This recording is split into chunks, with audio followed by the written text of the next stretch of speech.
Good morning dear students. आज हम आपके बुक का फर्स्ट चैप्टर शुरू कर रहे हैं सेट्स। और आज हम बच्चों आपको बहुत कम काम कराते हुए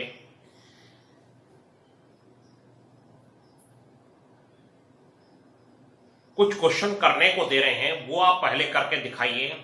और कल आपको बहुत बहुत ज्यादा लंबे 2 वीडियो मिलेंगे, उसमें इसको एक्सप्लेन करा जाएगा। इसको एक्सप्लेन करने के लिए बहुत लंबा समय चाहिए होता है बच्चों। तो अभी मैं आपको कुछ बातें बता रहा हूं। सेट्स में बच्चों ये कहा है कि इसका जो फर्स्ट मैटर है, अभी मैं बोलना शुरू करूंगा तो मैं बोलने जाऊंगा, वो तो मैं बहुत लंबी बातें हैं। A well defined collection of objects called sets। A well defined collection of objects। ऑब्जेक्ट्स का मतलब है कोई डिफरेंट टाइप की कोई चीजें हैं। चीजें मतलब समझ रहे हैं, जैसे कि क्रिकेट प्लेयर्स, बॉबल्स, प्राइम मिनिस्टर ऑफ इंडिया, इन सबका सेट बना लिया जाए।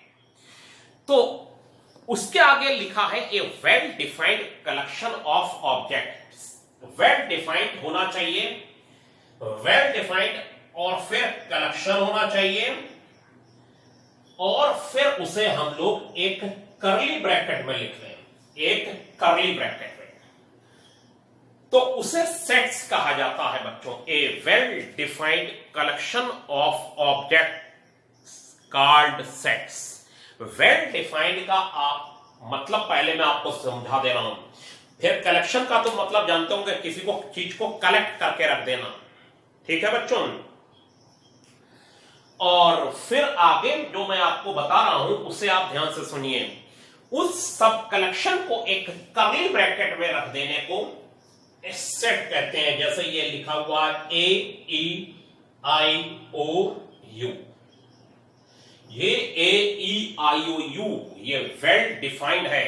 इसका मतलब, वेल डिफाइंड का मतलब क्या होता है इसे समझिए। जैसे कि मैं कहूं कि आपसे कि 4 गुड इंडियन क्रिकेट प्लेयर लिख दीजिए, तो चलिए अभी मैं कर्ली ब्रैकेट पर चर्चा बाद में करता हूं। और 4 गुड इंडियन क्रिकेट प्लेयर मैं आपसे पूछूं तो आप कहेंगे, चलिए कोई कहेगा सचिन तेंदुलकर, और फिर कपिल देव, धोनी,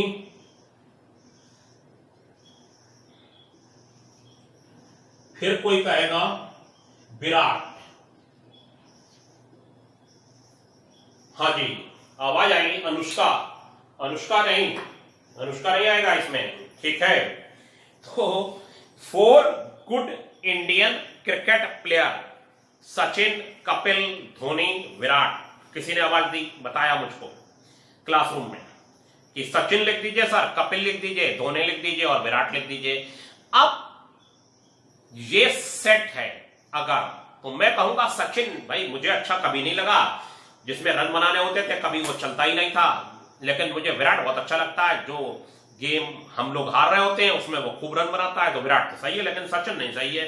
तो सचिन की जो है भाई मुझे वो राहुल द्रविड़ अच्छा लगता था, ठीक है, तो फिर मैं सचिन नहीं लिखूंगा। अब हम लोगों में लड़ाई होने लगी, जो लोग मुझसे पढ़ रहे हैं उसमें से किसी ने कहा राहुल। अब ये ही वेल डिफाइंड है। अगर 10 लोग बैठे हैं और उनसे कहा जाए well defined collection of objects, अब आप ऑब्जेक्ट पर चर्चा कर लेते हैं। ये जो लिखा हुआ है AEIOU, ये ऑब्जेक्ट है। ये सब क्या है? ऑब्जेक्ट। ये ही ऑब्जेक्ट है AEIOU, ठीक है। और वेल डिफाइंड का मतलब आप समझ लीजिए कि ऐसी कोई भी चीज जिसको दुनिया में बदला न जा सके। सेट ऑफ वॉवेल्स, इसको यहां क्या हमारा दुश्मन देश पाकिस्तान भी नहीं झुटला सकता कि ये वॉवेल का सेट है। सेट ऑफ वॉवेल्स AEIOU बच्चों, ठीक है। चाइना, अमेरिका, कहीं भी चले जाएं दुनिया में, सेट ऑफ वॉवेल्स यही रहेंगे AEIOU। लेकिन अगर आप कहेंगे 4 good cricket player of world की, अगर इंडिया की छोड़िए वर्ल्ड की बात करने लगेंगे, 4 good in cricket player of world, तब तो बहुत ही ज्यादा दिक्कत हो जाएगी। हम कुछ बोलेंगे, पाकिस्तान वाला कुछ बोलेगा, सब अपनी अपनी बोलने लगेंगे। तो ये कलेक्शन वेल डिफाइंड नहीं है। इंडिया में भी अगर मैं कहूं 4 गुड इंडियन क्रिकेट प्लेयर, तो हम में और आप 10 लोगों में झगड़ा हो जाएगा कि ये नाम में आप चेंज करिए, 4 मुझे ये अच्छे नहीं लगते आप। तो इसी को कहते हैं जहां पर डिफाइन ना हो सके, दिक्कत आने लगे उसको डिफाइन करने में, तो फिर उसे वेल डिफाइंड नहीं बोला जाता। लेकिन वॉवेल्स जो है वो वेल डिफाइंड है बच्चों, ठीक है। तो ये जो डेफिनेशन बनी वो क्या बनी? A well defined collection of objects, a well defined collection of object, a well defined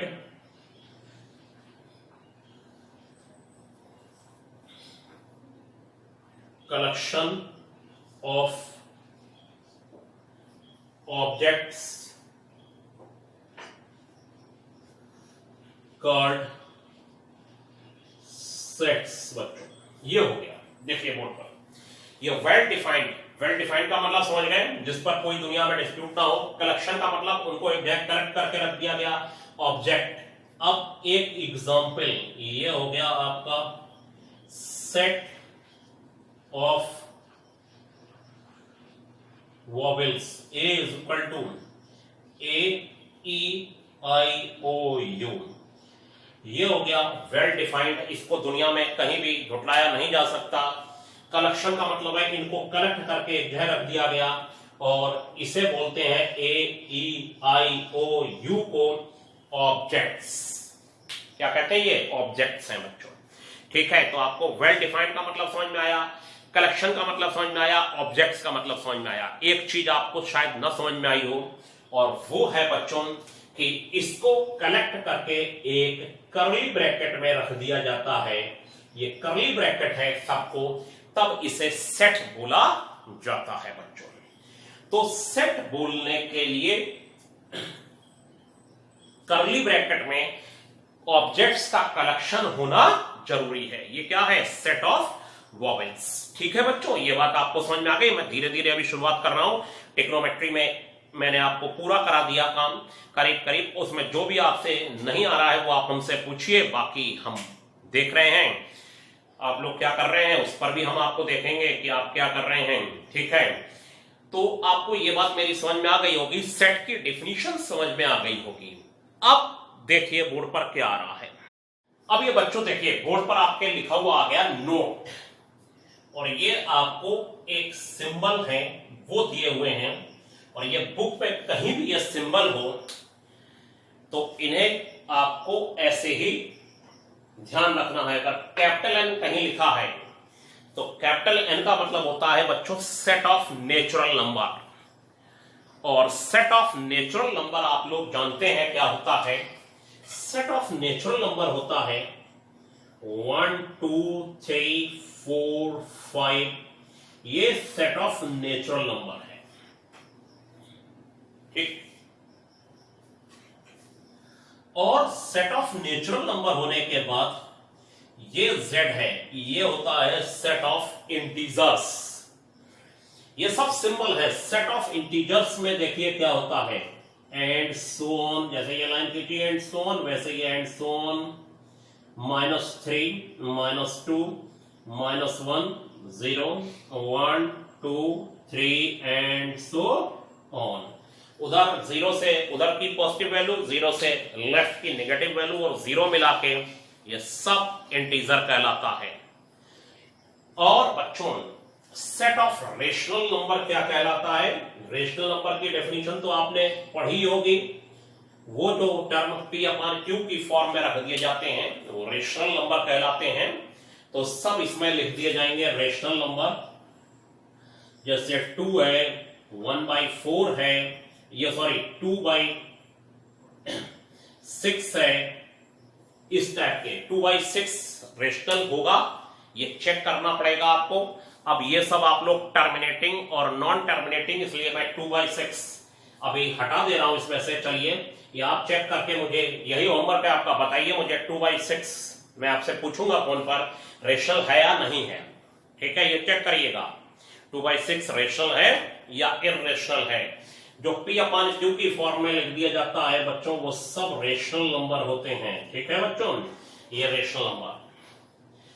फिर बच्चों सेट ऑफ रियल नंबर। अब रियल नंबर बहुत ही डेफिनेशन स्पेशल है, मेरी तो अलग है और बुक में अलग है। अगर आप सामने बैठे होते और मैं आपसे पूछता तो आप कहते कि बुक में सर, बहुत सारे लोग तो जाने क्या क्या बोलते हैं, लेकिन अगर जो पढ़े लिखे लोग हैं वो कहते हैं the set of all rational and irrational number called real number.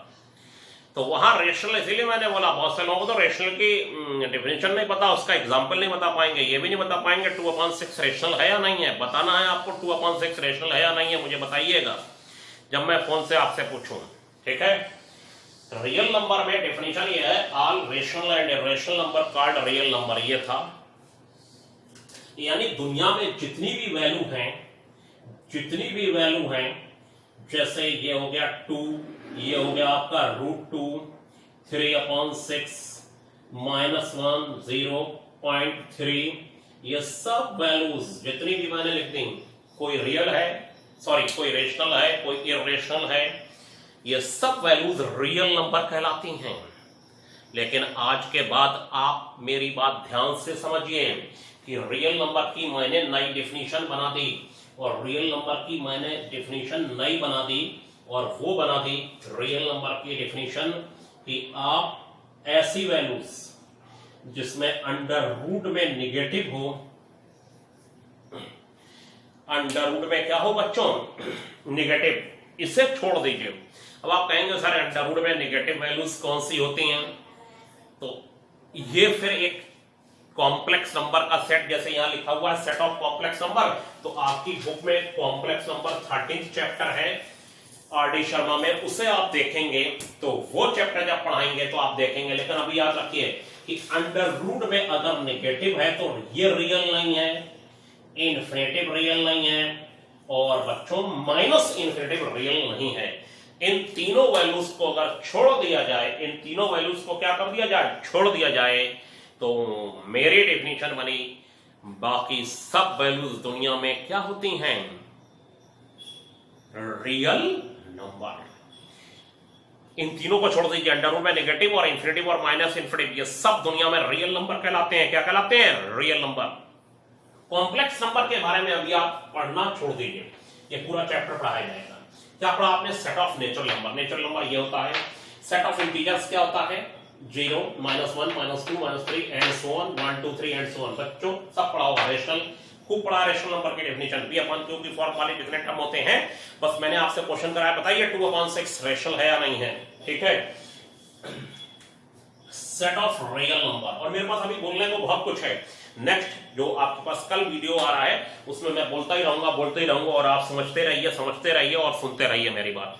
Set of real number, ये मैंने बोला सेट ऑफ रियल नंबर में जो डेफिनेशन 10th की बुक में है वो है all rational and irrational number called real number, यानी सारे रेशनल और सारे इररेशनल नंबर मिला दिए जाए तो वो रियल होता है। लेकिन मेरी डेफिनेशन है, विशाल जौहरी डेफिनेशन, ये अभी बुक में छपी नहीं है, कि अंडर रूट के अंदर नेगेटिव वैल्यू और इन्फिनिटिव और माइनस इन्फिनिटिव कहीं पर भी हो, जैसे अंडर रूट 9 है, -9 ये छोड़ दीजिए, इन्फिनिटिव और माइनस इन्फिनिटिव इस टाइप के तीनों टर्म्स छोड़ दिए जाएं, और फिर दुनिया में आपको जो नंबर लिखा दिखाई दे, जैसा नंबर लिखा दिखाई दे, जहां लिखाई दे, वो सब रियल कहलाते हैं। क्या कहलाते हैं बच्चों, रियल कहलाते हैं। ठीक, अब बच्चों यहां पर एक और टर्म आया कि मैं अभी आपको डिफाइन कर देता हूं, जो बुक में नहीं है। होल नंबर क्या होते हैं, और वो W से डिनोट होते हैं, और ये होता है 0, 1, 2, 3। बस नेचुरल नंबर छोड़ दीजिए, नेचुरल नंबर में बस 0 और इंक्लूड कर दीजिए, तो ये होल नंबर कहलाता है W। ये 0, 1, 2, 3, 4 एंड सो ऑन, ये होल नंबर है। नेचुरल नंबर में 0 और आ गया बच्चों। तो आपको लगता है मेरी बात समझ में आई होगी, लेकिन अभी मैं आपको कुछ और भी आज बता के छोड़ूंगा। मैं सोच रहा था जल्दी कर दूंगा आज, आप लोग थोड़ा आराम कर लें और मैं आपसे बातें कर लूं उसके बाद। लेकिन देखिए नेचुरल नंबर तो मैंने आपको बता दिए क्या होते हैं, जरा जेड पर चर्चा करते हैं। जेड प्लस अगर कहीं लिखा हुआ है, जेड प्लस में आएगा 1 2 3 4 एंड सो ऑन, और जेड नेगेटिव में आएगा इधर से एंड सो ऑन -3 -2 -1 0 ना। जेड प्लस का मतलब है आप set of all positive integer, Z negative का मतलब है set of all negative integers, ठीक है।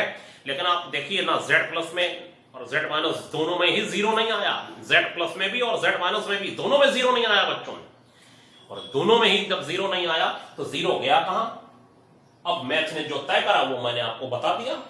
मैथ ने, मैथमेटिशियन दुनिया में, वर्ल्ड में जब बैठे हैं तो सब तय करते हैं कि किस थ्योरी को कहां लगाना है और कौन किसके नाम से जाना जाएगा, ठीक है। इसलिए मैं कह रहा हूं अगला वीडियो बहुत लंबा होगा, मैं बहुत बड़ी चर्चा करने वाला हूं क्योंकि ये चैप्टर बहुत कठिन होता है और मुझे बहुत बोलना पड़ता है बच्चों। अभी तो मैंने ये सिर्फ सिंबल बताया कि अगर कैपिटल एन है तो set of natural number, capital Z है set of integer, capital Q है set of rational number, capital R है सेट ऑफ रियल नंबर। और अगर आर प्लस लिखा है तो आर प्लस में सारे पॉजिटिव रियल नंबर लिख दीजिए और ये है सारे नेगेटिव रियल नंबर का सेट। लेकिन जेड प्लस और जेड नेगेटिव इसलिए समझाया, जेड प्लस में जीरो नहीं आता, जेड नेगेटिव में यानी सेट ऑफ पॉजिटिव इंटीजर में जीरो नहीं आता, सेट ऑफ नेगेटिव इंटीजर में जीरो नहीं आता। बच्चों देखिए बोलते बोलते भी टाइम बहुत हो गया। और जीरो गया कहां भी गया, मैथमेटिशियन ने तय करा कि किसी में नहीं रखूंगा लेकिन सेट ऑफ इंटीजर में तो रखूंगा। तो हमने उनकी बात मानते हुए आपको वही समझा दिया। तो ये सिंबल बच्चों आपको कॉपी पर लिख लेने हैं और समझ लेने हैं और बुक में आपके पहले ही पेज पर है और वो सब लिख लीजिए। सी के बारे में मत जानिए, कॉम्प्लेक्स नंबर पूरा चैप्टर आपको पढ़ाएंगे और नेक्स्ट जो 2 वीडियो कल आपके पास आ रहे हैं बहुत बेहतर होंगे कि आपने बहुत ध्यान से आराम से समझिए और सुनिए। Thank you.